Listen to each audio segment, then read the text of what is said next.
Olá, eu sou Adonai Cruz. Vou dar continuidade ao vídeo sobre modelagem por equações estruturais de mínimos quadrados parciais, agora processando usando o pacote PLS-PM do R, usando o ambiente do RStudio. Vamos abrir o R. Bom, RStudio aberto, vou abrir o script que a gente vai utilizar, o link para download está disponível na descrição do vídeo. Vou abrir também o banco de dados. Esse arquivo em Excel dado. Importar. Bom, esse aqui então é o nosso conjunto de dados, são 288 observações, 28 variáveis. Vamos dar uma olhada no que é isso primeiro e no modelo que a gente vai processar. O modelo que a gente vai utilizar é esse modelo de Noyan e Sinsack, né, no paper publicado em 2011. Deixa eu mostrar aqui qual é o modelo que a gente vai estar usando. Nesse modelo aqui, né, que CRP impacta PA, que impacta SI, e ambos as variáveis latentes, os construtos, impactam CS. Né? Então aqui a gente tem a satisfação do cliente, a imagem da loja, a positividade afetiva e a propensão ao relacionamento com o cliente. Esses são os construtos que a gente vai estar utilizando. Vamos dar uma olhada agora no questionário. Né? O questionário ele tem Q1, Q2, Q3 e Q4, que não nos interessam para o nosso modelo, que é o gênero, a idade, a frequência de compra e tal. O que nos interessa, na verdade, está aqui, que vai da Q5 até a Q25. Né? Então a gente tem aqui a satisfação do cliente de Q5 até Q12, a imagem da loja de Q13 até Q19, a positividade do afeto de Q20 a 22 e a propensão ao relacionamento com o cliente de Q23 até Q25. E aí, nesse modelo que a gente vai processar, a gente vai tomar esse construto SI como construto formativo. Então, as variáveis de Q3 até Q19 de maneira formativa, apenas por questões didáticas, para a gente poder processar. Não vou fazer a discussão aqui se isso é formativo ou reflexivo olhando para as variáveis. Quero apenas ter pelo menos um construto formativo para a gente poder processar. E aí os outros, então, são reflexivos. Tá? Vamos voltar lá para o R. Bom, voltamos então para o R. Então a gente já viu, né, que o que nos interessa aqui é do Q5 até o Q25. Tá? Vamos lá para o script. Bom, primeiro eu vou estimar então o tamanho da amostra. A gente vai usar o pacote PWR. Vou aqui instalar ou habilitar, né, se não precisar instalar. No meu caso não precisa. Caso vocês não tenham instalado e demora um pouquinho, você pode apertar o pause do vídeo e depois retomar. Bom, aqui para poder verificar isso, a gente vai utilizar essa função PRW para regressão, que é esse F2 teste aqui.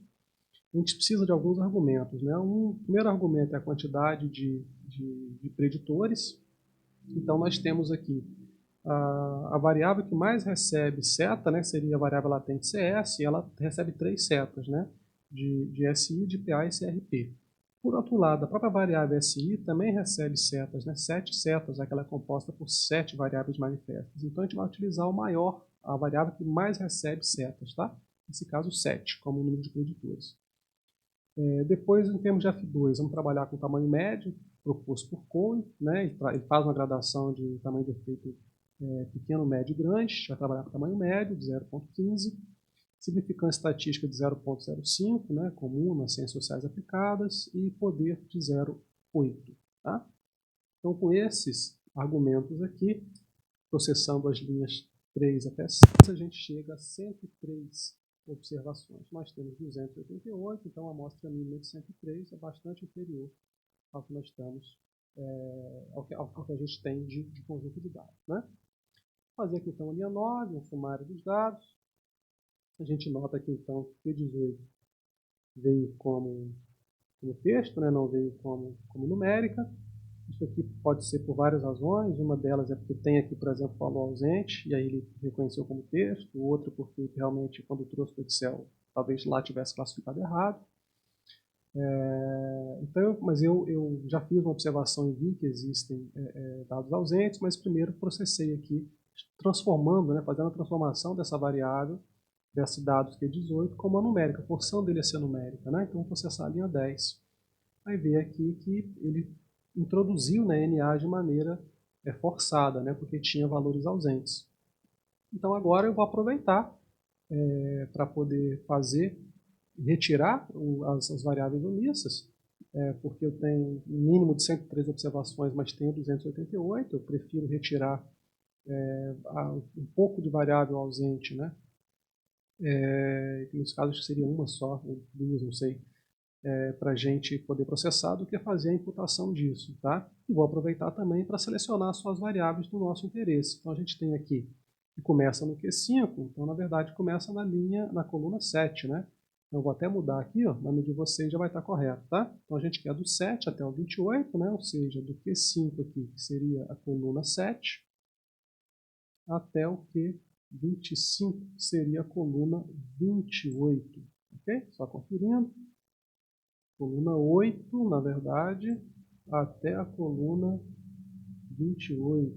Então, aqui, na verdade, é da coluna 8 até a 28. Tá? Então, vamos processar isso aqui. Lá para vocês já vai estar certo, essa linha 13. Então, fiz só da linha 8 até a 28. Agora já tenho os dados apenas no formato que a gente quer.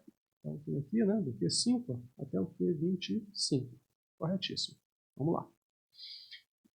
Bom, vamos ter que habilitar agora o pacote PLS-PM. Se você precisar, então, aí de instalar, talvez demore um pouquinho, então, aperto pause.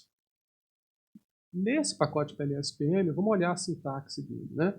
Para ver o que a gente precisa em termos de argumento, tá? Então, vou fazer um help aqui, já está aqui, ó, mas eu poderia fazer PLS-PM. Vou usar aqui também, né, interrogação, enfim, mas já está aqui, porque já estava guardado na memória.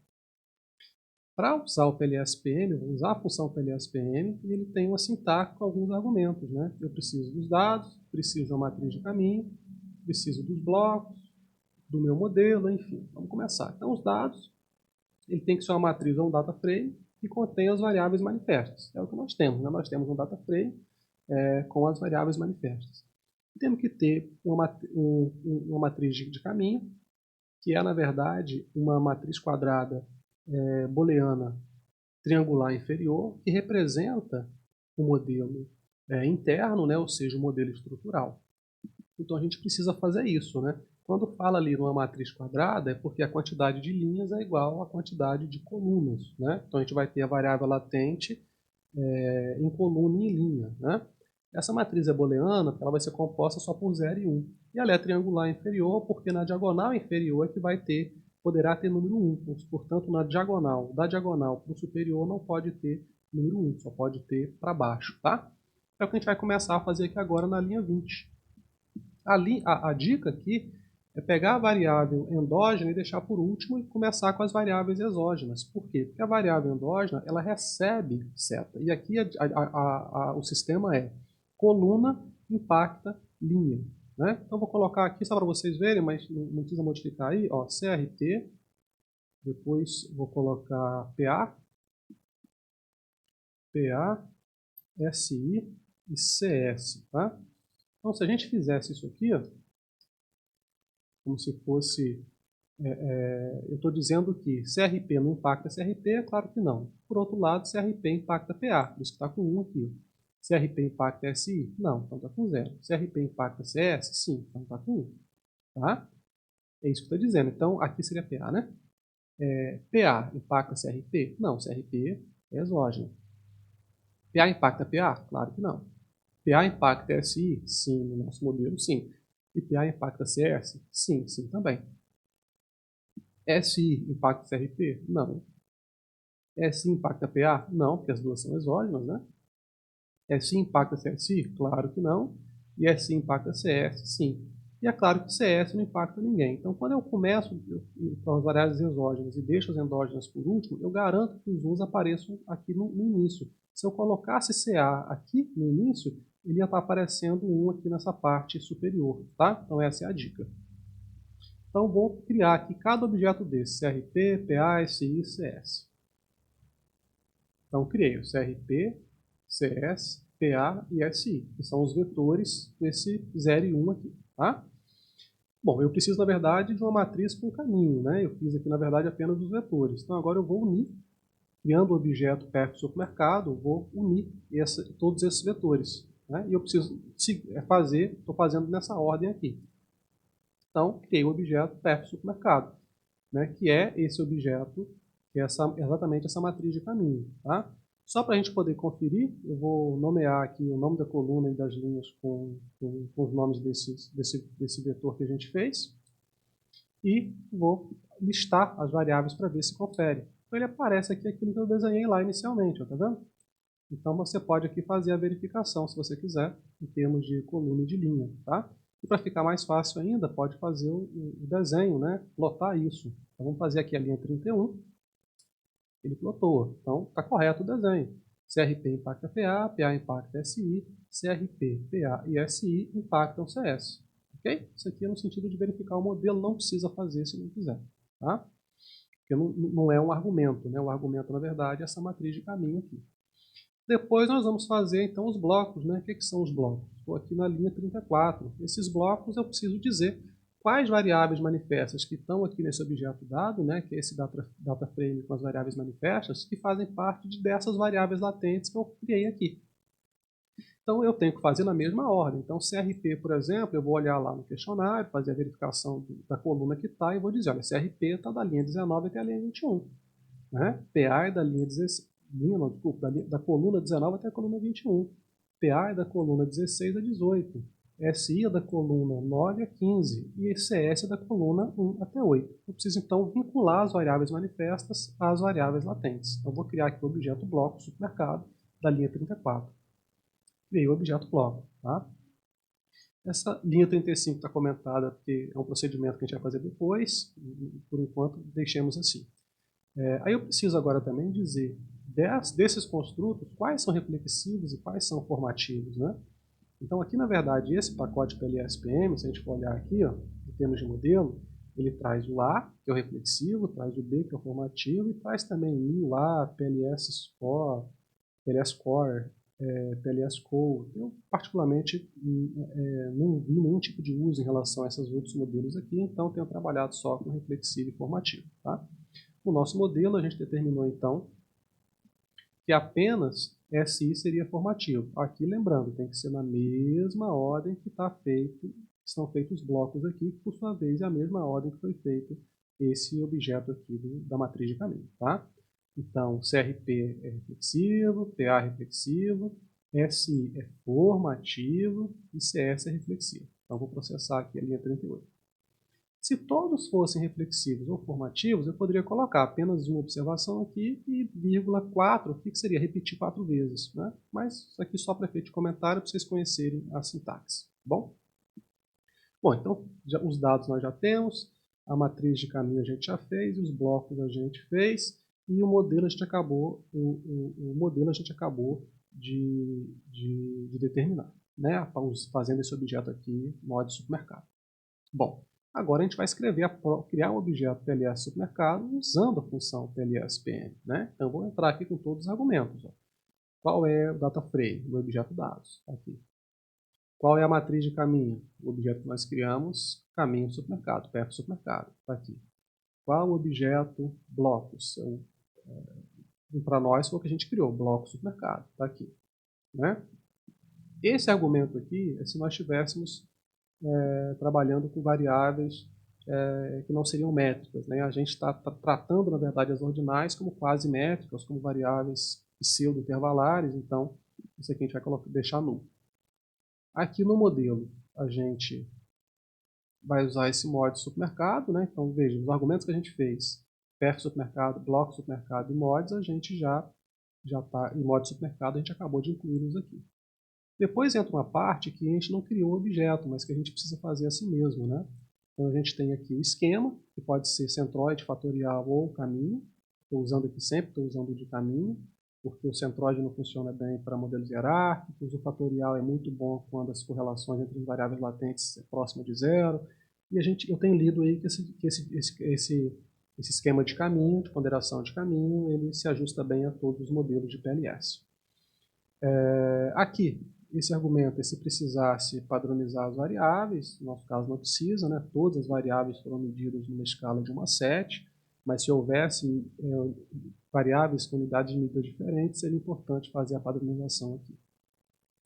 Já esses dois argumentos têm a ver com aquele processo de convergência, né? Então aqui a gente coloca no TOL aqui o argumento em relação à tolerância, o que a gente quer, nesse caso aqui é 0,00000001 de diferença entre as etapas 2 e 4 no sentido de convergir, e caso não alcance essa diferença mínima, o procedimento para sozinho não, né? Para quando a gente apontou aqui para 300 interações. Então ele vai tentar 300 vezes, se ele não conseguir, ele segue. Mas no geral o PLS-PM tem convergido muito bem, a gente consegue interações aí abaixo melhor, o sistema consegue convergir com menos de 10 interações em modelo simples, tá?